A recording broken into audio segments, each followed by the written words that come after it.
Halo sahabat BPOM, selamat datang di Cafe Integritas Badan Pengawas Obat dan Makanan. Pada kesempatan pembelajaran saat ini, kami akan menyampaikan pembelajaran tentang SPIP, Sistem Pengendalian Intern Pemerintah. Bersama saya, Kuncoro Adi, Auditor Inspektorat Utama Badan Pengawas Obat dan Makanan. Sahabat BPOM, mari kita mulai pembelajaran tentang SPIP pada kesempatan ini. Kita mulai dari dasar hukum penyelenggaraan SPIP. Dasar hukum penyelenggaraan SPIP adalah Undang-Undang Nomor 1 Tahun 2004 tentang Perbendaharaan Negara Pasal 58 Ayat 1 dan 2. Dalam rangka meningkatkan kinerja, transparansi, dan akuntabilitas pengelolaan keuangan negara, Presiden selaku Kepala Pemerintah mengatur dan menyelenggarakan sistem pengendalian intern di lingkungan pemerintah secara menyeluruh. SPI, Sistem Pengendalian Intern, ditetapkan dengan peraturan pemerintah. Menindaklanjuti Undang-Undang Nomor 1 Tahun 2004, maka pemerintah menerbitkan Peraturan Pemerintah Nomor 60 Tahun 2008 tentang Sistem Pengendalian Intern Pemerintah. Definisi SPI menurut Peraturan Pemerintah Nomor 60 Tahun 2008, SPI adalah proses yang integral pada tindakan dan kegiatan yang dilakukan secara terus-menerus oleh pimpinan dan seluruh pegawai untuk memberikan keyakinan memadai atas tercapainya tujuan organisasi melalui kegiatan yang efektif dan efisien, keandalan pelaporan keuangan, pengamanan aset negara, dan ketaatan terhadap peraturan perundang-undangan. SPIP dalam PP Nomor 60 Tahun 2008 bukan hanya terkait pengendalian intern, namun juga mencakup proses tata kelola manajemen risiko dan pengendaliannya. Dalam pasal 1 disebutkan SPI merupakan proses integral untuk memberikan keyakinan memadai atas tercapainya tujuan organisasi. Dalam pasal 3 disebutkan penerapan unsur SPIP dilaksanakan menyatu dan menjadi bagian integral dari kegiatan instansi pemerintah. Pasal 11 menjelaskan tentang peran APIP, yaitu memberikan keyakinan yang memadai atas ketaatan dan efektif, efisien, dan ekonomis. Kedua, memberikan peringatan dini dan meningkatkan efektivitas manajemen risiko. Yang ketiga, memelihara dan meningkatkan kualitas tata kelola pemerintahan. Pasal 13, pimpinan instansi pemerintah wajib melakukan penilaian risiko terhadap tujuan instansi pemerintah dan tujuan pada tingkat kegiatan.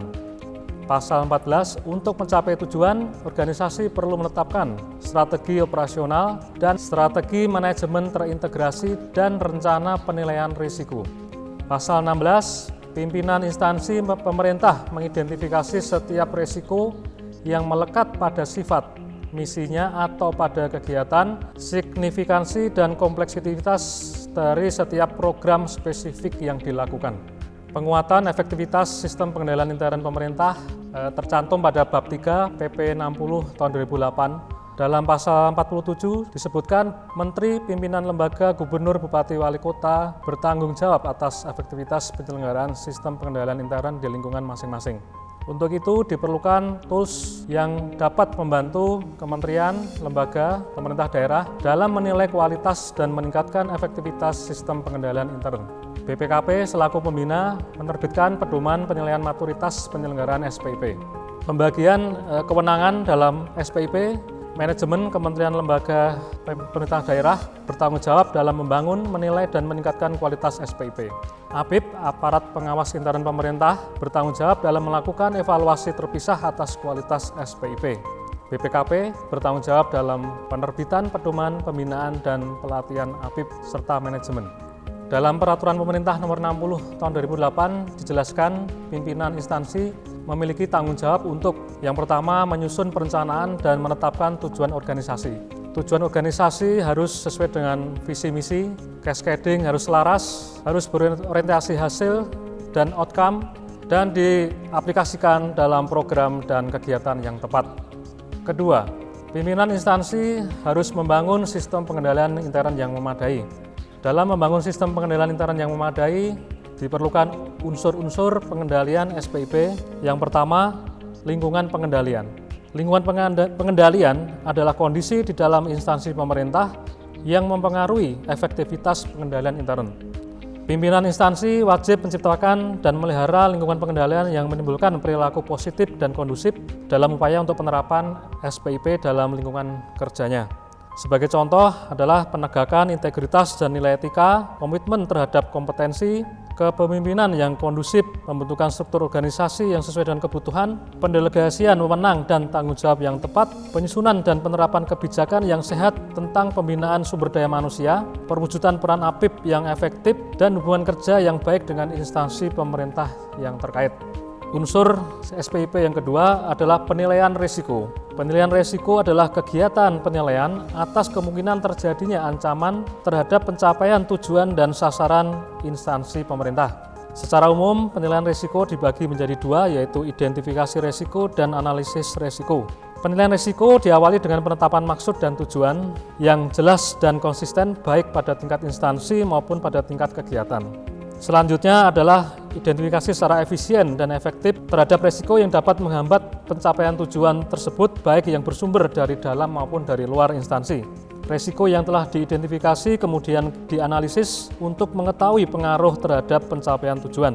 Penetapan tujuan pada tingkat kegiatan sekurang-kurangnya dilakukan dengan memperhatikan ketentuan berdasarkan tujuan dan rencana strategis instansi pemerintah, sehingga saling melengkapi, saling menunjang dan tidak bertentangan satu dengan yang lain, relevan dengan seluruh kegiatan instansi, kemudian mengandung unsur pengukuran, didukung oleh sumber daya instansi pemerintah yang cukup, serta melibatkan seluruh pimpinan dalam proses penetapannya. Dalam melaksanakan identifikasi risiko, sekurang-kurangnya harus menggunakan metodologi yang sesuai dengan tujuan instansi pemerintah dan tujuan pada tingkat kegiatan secara komprehensif, menggunakan mekanisme yang memadai untuk mengenali risiko dan faktor eksternal dan faktor internal.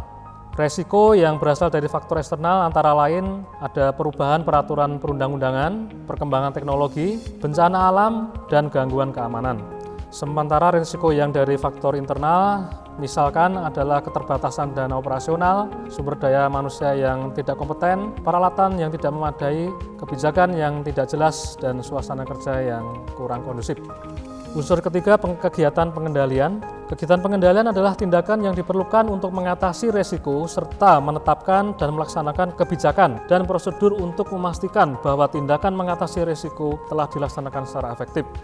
Secara umum, kegiatan pengendalian terdiri dari review atas kinerja, pembinaan SDM, pengendalian atas pengelolaan sistem informasi, pengendalian fisik atas aset, penetapan dan review atas indikator dan ukuran kinerja, pemisahan fungsi, otorisasi atas transaksi dan kejadian yang penting, pencatatan yang akurat dan tepat waktu atas transaksi dan kejadian, pembatasan akses atas sumber daya dan pencatatannya, akuntabilitas terhadap sumber daya dan pencatatannya, dan dokumentasi yang baik atas sistem pengendalian intern serta transaksi dan beberapa kejadian penting. Unsur SPIP berikutnya, informasi dan komunikasi.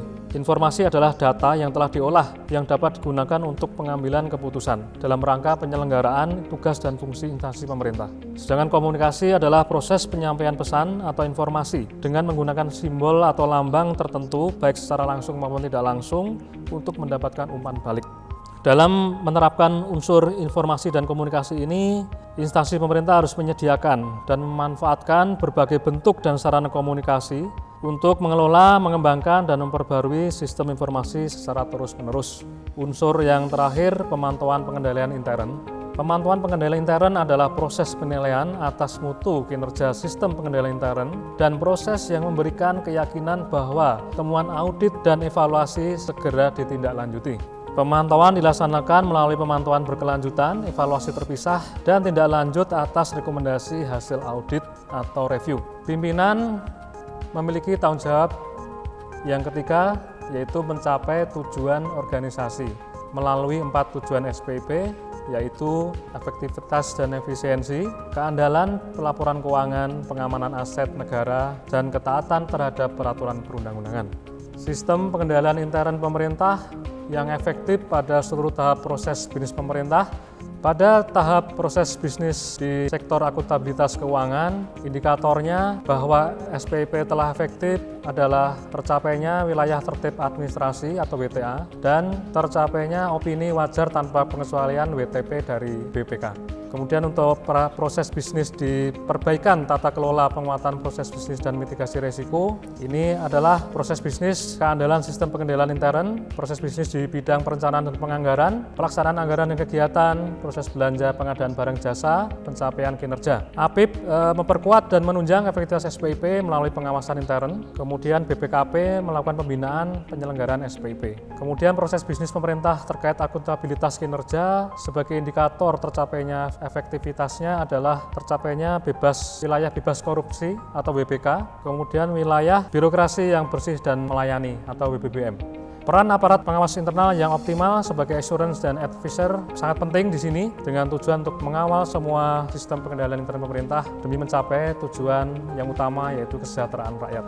Adapun manfaat penyelenggaraan dan penilaian maturitas penyelenggaraan SPIP adalah kementerian lembaga pemerintah daerah dapat melakukan perbaikan kualitas perencanaan secara berkelanjutan. Kementerian lembaga pemerintah daerah dapat mengenali dan mengatasi risiko-risiko atas pelaksanaan program dan kegiatan. Kementerian lembaga dan pemerintah daerah dapat meminimalisir risiko terjadinya korupsi atau fraud. Kementerian lembaga pemerintah daerah dapat menggunakan sumber daya secara efektif dan efisien. Kementerian lembaga pemerintah daerah dapat meningkatkan kualitas pengendalian intern secara berkelanjutan. Kemudian tercapainya tujuan Kementerian lembaga pemerintah daerah secara efektif dan efisien, laporan keuangan yang handal, aset yang aman, dan taat peraturan perundang-undangan.